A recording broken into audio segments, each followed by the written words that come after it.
Now, the Indian Army and Jammu and Kashmir Police continued its major operation to trace and destroy all the live artillery shells that are lying in civilian areas.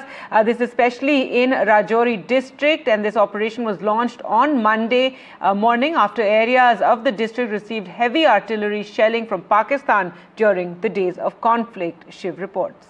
The dangers of unexploded shells, ordnance, mortars and other ammunition following many days of a very, very high-intensity artillery and other arms crossfire on the line of control has meant that disposing of unexploded shells that have landed in the forward areas of Jammu and Kashmir is going to be a big priority. The Rajouri-Poonch sector has saw some of the most intense and aggressive artillery shelling from both sides in the last few days before the ceasefire agreement, and therefore it is going to take a lot of effort by local administrations, bomb disposal squads, the armed forces, security forces to make sure that the forward villages are completely sanitized before people actually reach there.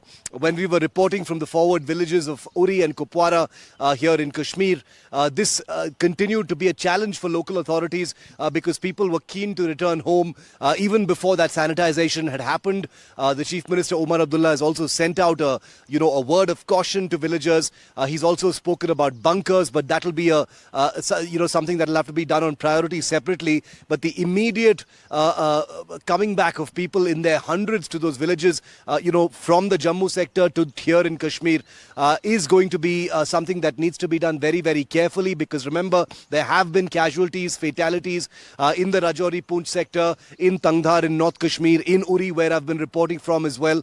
And therefore, the government doesn't want to take any chances at all and is doing everything it possibly can to make sure that unexploded shells, if any, are identified and removed. In the past, there have been occasions when people have mishandled these shells in these villages and paid a very heavy price for it in terms of injuries and even death. And therefore, in the aftermath of that big escalation between the two sides, there's no appetite for any more injury or death in these forward areas. And that's why the government is acting fast on it.